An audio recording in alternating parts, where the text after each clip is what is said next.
recap. She had her medication switched on March 11th and March the 20th. And shortly after that, if I can present. Asterisk. Whoa, we're starting strong.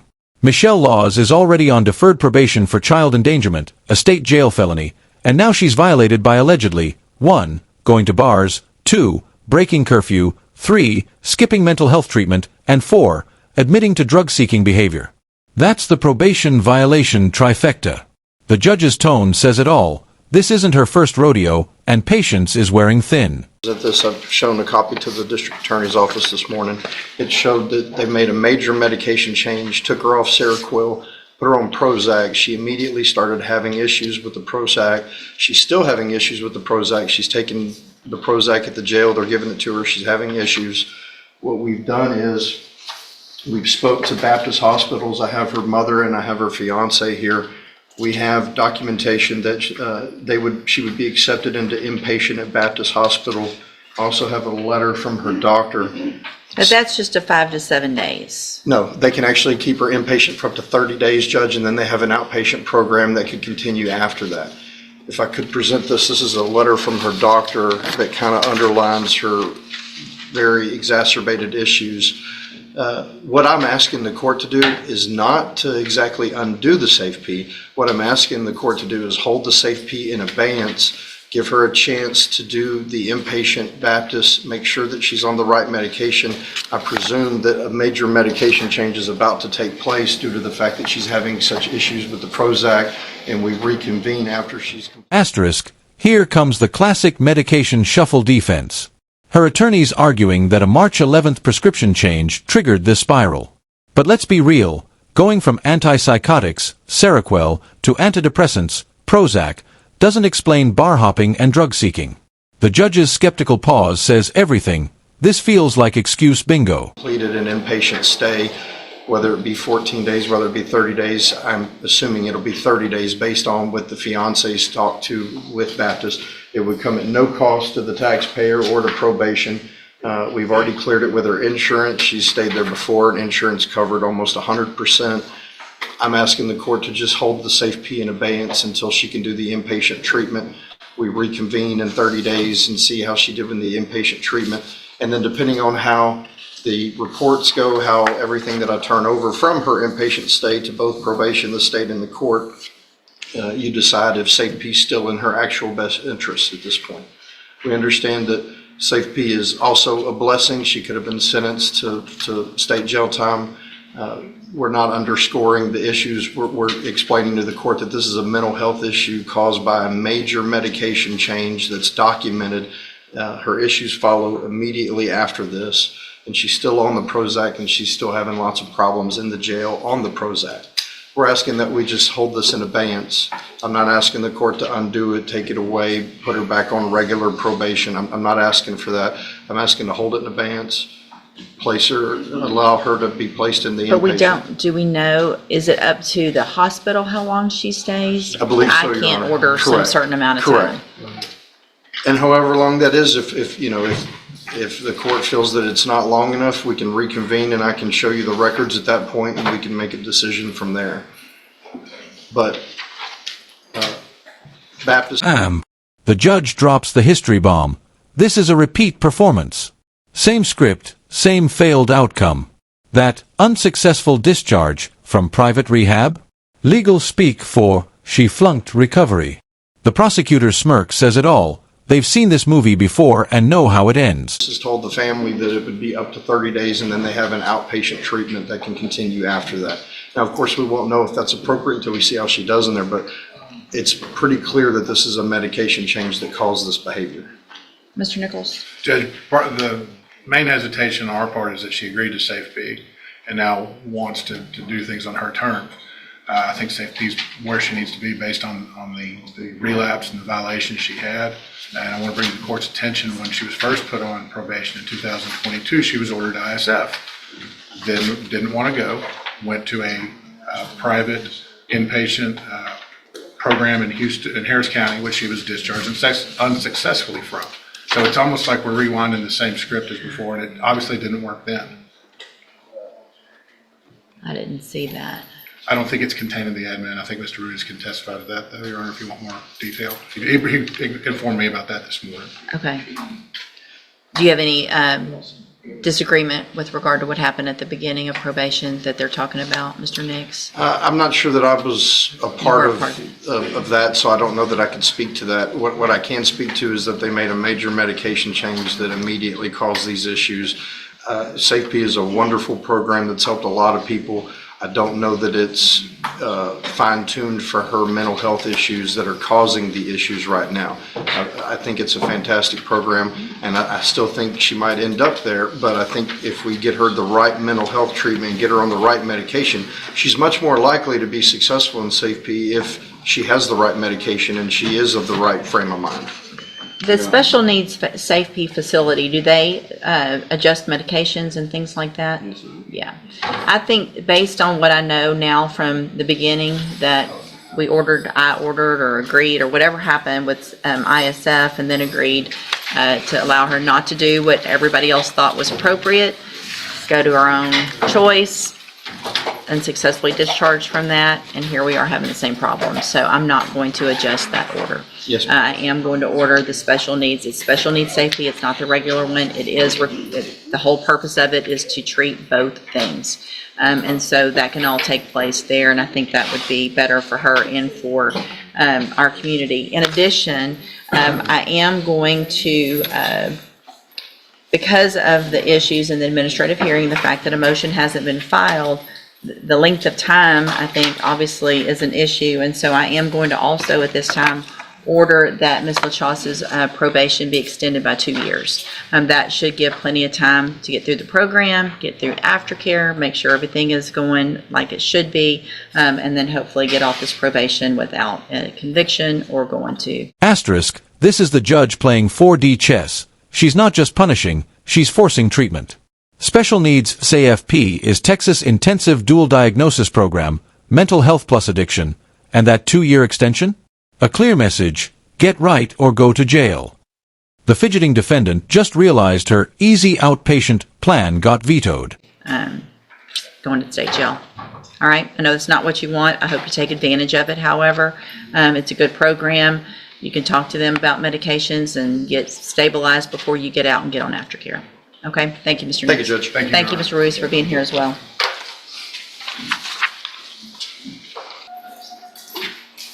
Good morning, ma'am. Are you Ebony Broussard?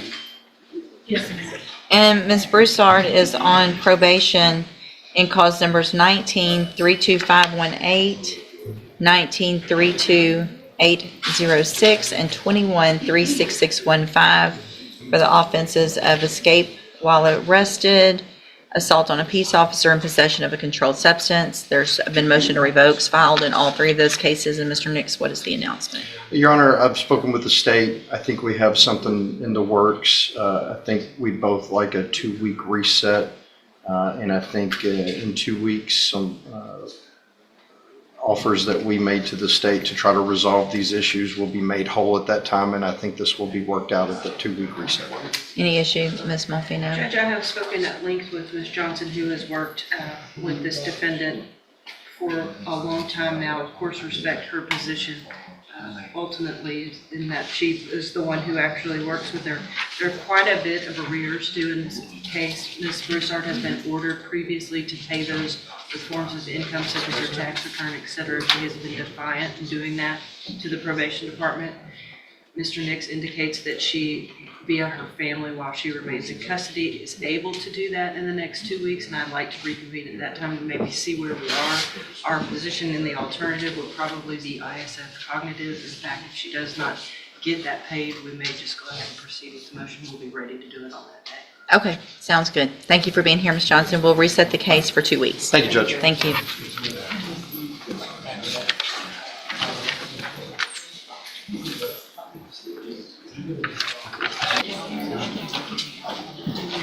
Oh, no, no one asked. Okay, I'm just making sure.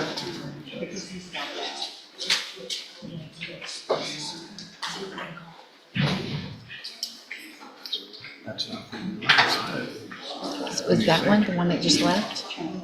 Okay. Good morning. Are you Terry Rose? Yes, ma'am. And Mr. Rose, in cause number 241369, is charged with the offense of murder. There was a request for a competency evaluation that was done by Dr. Grapon. I'm going to take judicial notice of the court's file. We've received that evaluation dated May 23rd of 2025. Dr. Grapon, after that evaluation, makes the finding that Mr. Rose is currently competent to stand trial. Is there any other evidence with regard to competency? Mr. Burbank? Defense, Judge. No, Your Honor. Then at this time, I am going to find that Mr. Rose is competent to stand trial. Mr. Burbank, announcement? Your Honor, as you are well aware, I'm the second one. Right. I just need one more announcement, 30 days or 40 days, and we may be able to. Okay. Any issue with that, Mr. Nichols? No, Your Honor, we're just, state's ready to proceed. And I appreciate you getting up to speed as quickly as possible. Looks like we've got an investigator involved and you've taken care of that. We do, So, and I was out, I provided him information, and he's helping me with this, and so once I cover all my bases and get up to see the district attorney, we'll be able to take care of this now. all right. What I'll do to make sure your investigator and you have plenty of time to get up to speed is reset it 45 days and expect an announcement on that date. Thank you. All right? Maybe Thank you. it's to that time. Yes, sir. Thank you, Judge. They print out the ones that are being, just the 4 that he's pleading on. I need. Got these right here, if that's what you need. Everything, all of them except 0534.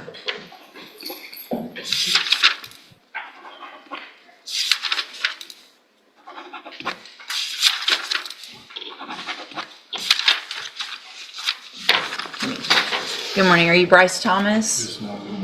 And Mr. Burbank, will your client waive the formal reading of the indictment in each case? Yes, Your Honor.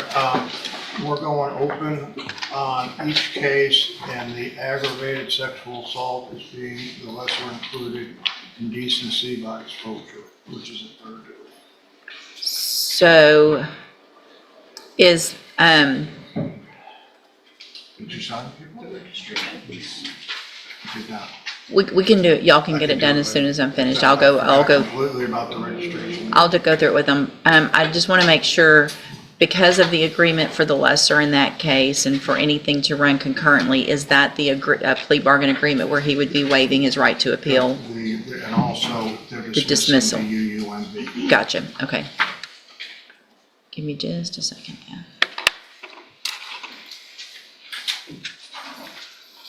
And the lesser included is instead of a first, is a Third.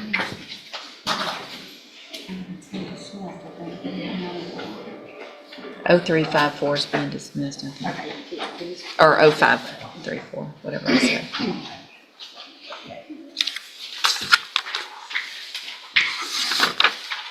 Okay, Mr. Thomas, in cause number 24, DCCR 0389, you're charged with a third-degree felony offense of possession of a prohibited weapon from January 31st of 2024. And how do you plead to that charge? Are you pleading guilty freely and voluntarily? And are you pleading guilty because you actually did what they've charged you with?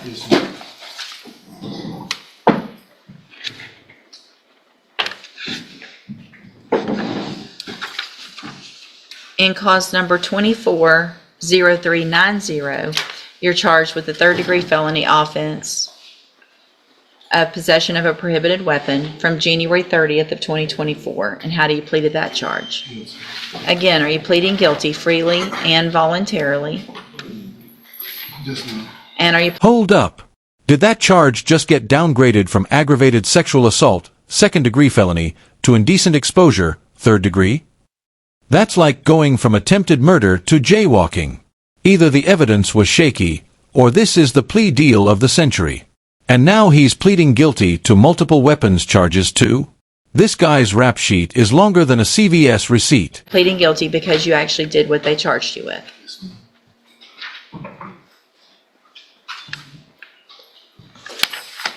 In cause number 24 DCCR 0391, you're charged with a state jail felony offense of theft of a firearm, and that's from January 30th of 2024. And how do you plead to that charge? Again, are you pleading guilty freely and voluntarily? Yes, ma'am. And are you pleading guilty because you did what they charged you with?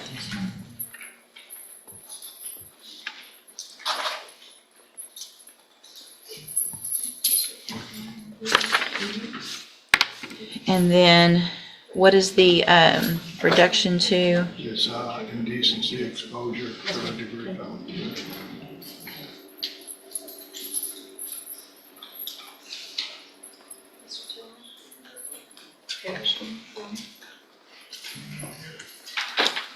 In cause number 24, DCCR 0392, the state has elected to proceed on the lesser included offense of a third-degree felony of indecency with a child by exposure, and that's from November 9th of 2023. And how do you plead to that charge? Again, are you pleading guilty freely and voluntarily? And because you did what they charged you with? In each of these cases, I have here on the computer some documents that have your signature on them that the state has marked as exhibit number 1. Before you signed these, did you go over them with Mr. Burbank? Yes, ma'am. Do you fully understand them? Yes, ma'am. And I want to make sure you understand there's kind of a partial agreement, and that agreement is that the state is going to dismiss cause number 240534, which is an unauthorized use of a vehicle. They are agreeing to that lesser included offense of the indecency in that case. And they're also agreeing that if anything that I sentence you to, if it's time in prison, would run concurrently. There's not a specific agreement with regard to any time or any outcome, only those agreements with regard to the dismissal of the case, the reduction in the other case, and the fact that they'll all run at the same time. Is that your understanding? Yes, ma'am. Do you also understand, if you're not a U.S. citizen, that a plea of guilty or no contest may result in your deportation, exclusion from admission to the country, or denial of nationality? And there's the lifetime consequence they slipped in. That casual, "Oh, by the way, you'll be on the registry forever" moment is devastating. Notice how the defendant's voice shakes. He just realized this follows him for life. Housing restrictions, public listing, the whole 9 yards. That's not just a sentence. That's a permanent scarlet letter. Naturalization under federal law. Yes, ma'am. Also, in that indecency case, do you understand that you will be required to register as a sex offender? And Mr. Burbank will go over that more with you today, and there's a document you need to sign today with regard to that. And do you understand that as well? Yes, ma'am. State tenders number 1 in each case. No objection, states one in each case, Your Honor. It's admitted in each case. Is there any evidence that Mr. Thomas is not competent? No, Your Honor. All right, sir, I'm going to find in each of your cases that you entered your pleas of guilty freely and voluntarily. Find that you're mentally competent and you understand the nature and the consequences of those pleas. Find sufficient evidence in each of your cases to find you guilty. However, I'm going to reset your case for a sentencing hearing. We'll get a pre-sentence report done. That'll give me more information about you, your cases, and we'll come back later for sentencing. Anything that you think is important for me to know, make sure you get that information to Mr. Burbank. He will present it to me on your behalf when we come back. All right? You can go back with the bailiff. May be excused.